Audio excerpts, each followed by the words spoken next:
Voilà, donc la barre qui vient d'être paramétrée, ouais bon, ça fera le taf. Donc là, ce qui va se passer, c'est qu'il va s'arrêter au milieu de la map, donc n'oubliez pas, Rex du côté droite, page mission du côté gauche, et elles ne doivent pas bouger. Pensez, vous touchez pas la délimitation en GG, ça n'a aucune importance. D'ailleurs, ça doit être une erreur, ça j'ai dû toucher par accident. Vous ne touchez à rien. Et vous pensez à fermer votre fenêtre. Voilà, si vous voulez regarder au début, de toute façon moi aussi je le laisse toujours ouvert au début, je vérifie bien que tout soit bien paramétré. Vérifie bien, comme je vous l'ai dit, que on va pouvoir le recocher, puisque normalement vous êtes censé le laisser cocher, que vos GG ont bien la bonne formation de récompense, que vous avez bien vos formations d'attaque, que vos formations de drone soient bien spécifiquement bien paramétrées, et que votre règle soit bien activée partout. Donc là, ce qui vient de se passer, je ne sais pas si vous l'avez vu, il a attendu qu'il y ait un aggro, et il a tapé l'NPC. Alors moi, je vous conseille, ça j'ai complètement oublié de vous le dire, en GG, je décoche tout ça. Je laisse uniquement le scrap, parce qu'il perd beaucoup trop de temps à aller récupérer les petites malles. Ah, ça c'est encore une fois une paire de manches. C'est à libre, limite le plasmide, laissez-le cocher avec le scrap. Le prismatium, vous pouvez en récupérer suffisamment assez en 1.7, en bottant là-bas ou autre, donc ça n'a aucune utilité de les récupérer en GG. Cependant, un détail que je n'ai pas précisé lorsque j'ai lancé ma vidéo, c'est que quand une fois que vous avez bien paramétré votre vertex, pensez à le déconnecter ici. Vous déconnectez votre vertex complet, vous fermez votre vertex, vous le réouvrez pour qu'il enregistre bien tous les paramètres. Parce que si en GG, en week-end, vous avez un crash ou il y a une mise à jour vertex et que vertex se ferme brutalement, il n'aura rien enregistré. Vous vous retrouverez comme un con, alors que vous êtes pressé de faire de la muni, pressé de relancer votre GG, à devoir tout reparamétrer.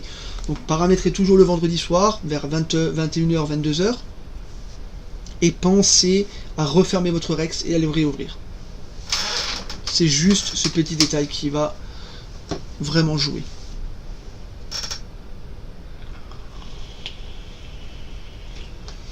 Donc là c'est normal, il attend. Hein. Si vous avez vu, là il a vu qu'il n'avait pas assez de bouclier, enfin que le bouclier descendait assez bas, une précaution, il va s'éloigner. Alors un détail que je crois que je n'ai pas paramétré ou j'ai pas coché, je vais quand même aller vérifier. Quand vous êtes en GG, pensez à cocher complete Rave in Map Corner. Il va essayer de tuer les NPC dans un coin particulier afin d'optimiser la vitesse d'exécution des NPC. Parce que s'il doit monter en haut pour tuer les NPC dans un coin, puis en bas pour tuer les autres NPC, ce qui arrivait souvent quand il tournait dans toute la map, on perdait énormément de temps. Voilà, donc là vous avez vu, vous êtes à moins 5000 Uridium de l'heure, il a dû acheter, je sais pas, je crois que c'est quand j'ai acheté un booster, alors que je venais de lancer le Vertex. Ça c'est pas grave. Votre estimation d'Uridium va remonter de toute façon assez rapidement. Généralement, si vous respectez ces consignes, vous êtes à peu près autour des 58 000 Uridium de l'heure ou 63 000 Uridium de l'heure. Ma femme est à 58 000, donc Elioria, tandis que moi je suis à 63, 68 000 de l'heure. Ça va vraiment dépendre comment il va enchaîner les GG, et sur un laps de temps relativement long, on commence à avoir une stabilité d'Uridium en heure sur 10 heures. Là on va vraiment bien voir où est-ce qu'on en est, est-ce que c'est rentable, est-ce que j'ai bien paramétré le bot, etc. Bon, de toute façon vous le verrez quand même tout de suite s'il y a un truc qui cloche, mais si vous voulez vraiment voir si la rentabilité elle est bonne, vous le verrez à peu près autour des 10 heures.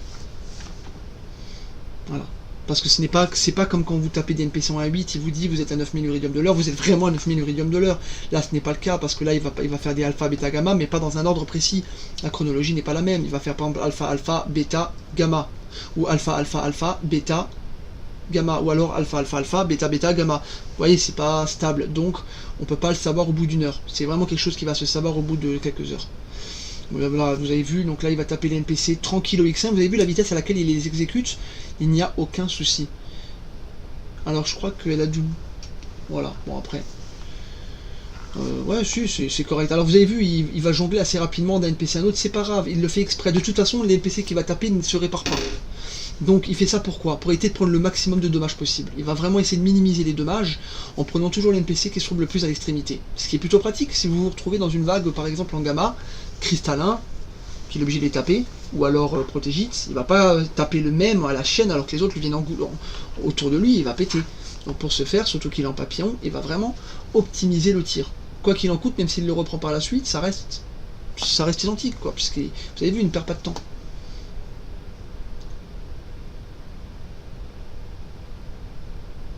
Voilà, voilà, donc vous avez vu, c'est relativement correct. Vous paramétrez bien les requêtes, les PLT 2021. Pensez à laisser bien actif votre job 100. enfin bien mettre votre job 100 dans la barre. Votre Eco 10 là, je crois que ça s'appelle Eco 10, la roquette. Pensez à racheter les munis importants comme le X1 et tout, ne jamais vous retrouver en pénurie, sinon le bot il n'a pas d'autre choix que de changer de muni et il va essayer de basculer automatiquement sur une nouvelle muni et il va toujours taper sur la muni la plus forte. Donc là vous allez vous retrouver à taper tout votre X4, tout votre X2 par exemple et vous allez tout perdre. Donc oui, c'est quand même relativement important. Mais n'oubliez pas, le Rex du côté droite, la mission s'est fermée. Alors ce qu'on va faire, c'est qu'on va le réouvrir. Hop, mais il le ferme parfois lui-même tout seul, mais c'est pas grave. Là, il s'est fermé avant. C'est pas moi qui l'ai fermé. Parce que c'est pour ça que je vous dis, ne le remettez pas le Rex du côté droite, du côté gauche. Si vous mettez votre Rex du côté gauche, il va venir à le fermer. Parfois, bizarrement, il vient fermer la fenêtre. Si c'est lui qui le ferme alors que vous l'avez laissé ouvert, c'est pas grave parce que vous avez déjà fait votre modifie no click zone, donc c'est bon, il est paramétré. Mais si vous faites votre modifie no click zone et que la map est la fenêtre est fermée, même s'il le réouvre, alors bien sûr, quand vous referez votre modifie no click zone, vous vous direz mais c'est pas grave puisqu'il le refait automatiquement. Oui, mais non, il va pas le faire instantané. Il risque de vous annuler la mission en plein milieu, ce qui est débile, ce qu'il m'a déjà fait. Ou alors, il va tout simplement aller dans les coins, il va essayer de taper les NPC là, il va pas réussir à les taper. Ce qui serait aussi con. Enfin bref, donc je vous conseille de faire comme ça. Si lui il le ferme après, c'est encore une autre paire de manches. Donc là, vous vous dites, il n'y a pas de rentabilité, je suis à toujours moins de 1000 Iridium de l'heure. C'est tout à fait normal. Comme je vous l'ai dit, ça va pas se faire en 2 minutes. Laissez le temps au bot de finir les GG. Une alpha, il l'a fait en 15-20 minutes, même pas. Il les enchaînera assez rapidement, il n'y a aucun souci. Quant au Kami, il fait bien son travail et vous serez toujours, je vous le dis, je vous le garantis sur facture, vous serez toujours plus performant avec le bot qu'à la main. Même si vous décidez de faire tout à la main parce que vous pensez aller plus vite, parce que vous n'êtes pas un bot, le problème c'est que vous êtes un être humain. Donc quoi qu'il en coûte, vous avez besoin de repos. Ce repos-là, vous allez le prendre en dormant, en buvant un café, en allant manger. Et c'est des temps où vous n'allez pas jouer. Alors que le bot, il n'en a rien à foutre. Le bot, c'est un esclave, c'est Negrotex. Moi, je l'appelais Negrotex, moi, mon Vertex.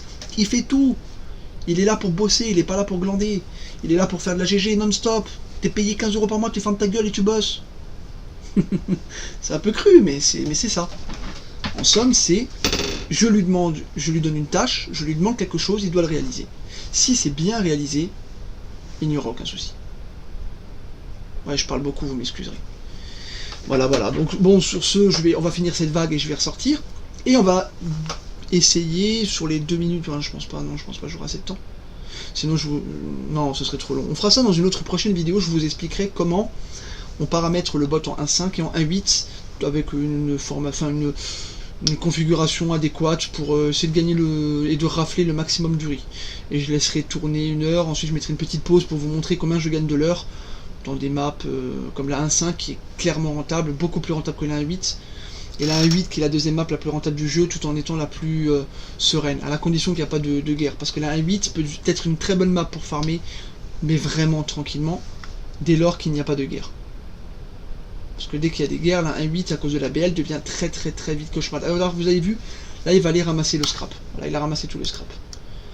Les soutes, ne les ramassez pas, vous vous en foutez, c'est pas de quelques soutes qui va vous faire progresser. Laissez les soutes. Si votre bot est paramétré pour ramasser le scrapot, il le fera, il n'y a aucun souci. Mais ne ramassez pas les soutes. Important. Et ne les cochez pas. C'est une perte de temps colossale. Voilà, voilà. Et vous avez vu, il y a juste eu à utiliser un kamikaze pour le Rex, full suicide, full bouclier de l'autre. Vous paramétrez bien, vous pensez bien à paramétrer, donc c'est un petit récapitulatif, hein. Pensez bien à récapituler, enfin à paramétrer vos munitions, qui est très important. Ça à la rigueur, ça c'est pour botter, donc ça c'est autre chose. Dans les GG par contre, oui, pensez bien à paramétrer vos configs, ainsi que les formations, ce qui est très important. Après, libre à vous de jongler, mais je pense que c'est la méthode la plus rentable. Donc à vous de voir encore une fois comment vous voulez paramétrer. Si vous voulez aller plus vite, vous pouvez augmenter vos munis, mais vous allez perdre de la muni, c'est ce que je vous ai expliqué. Si vous mettez plus de X2 par exemple, un peu partout, alpha, bêta, gamma, ce que vous n'allez pas réellement gagner derrière, vous voyez ce que je veux dire? Vous allez commencer à perdre du X2 alors que vous en générez avec des clics GG, ce qui est bête. Donc c'est pour ça que j'ai paramétré mes GG le plus optimumement possible pour récupérer le maximum de munis. Et avec le job 100, je ne gagne que du X2. C'est-à-dire que le X2, je ne l'utilise pas. Donc, qu'est-ce qui se passe? En fin de week-end, je me gagne du 3, 4, voire 5 millions de X2, ce qui n'est pas négligeable. Tandis que le X4, Ouais, 3 millions, si tout tourne bien, il n'y a aucun souci. Du X3, vous en gagnez peu, mais vous vous en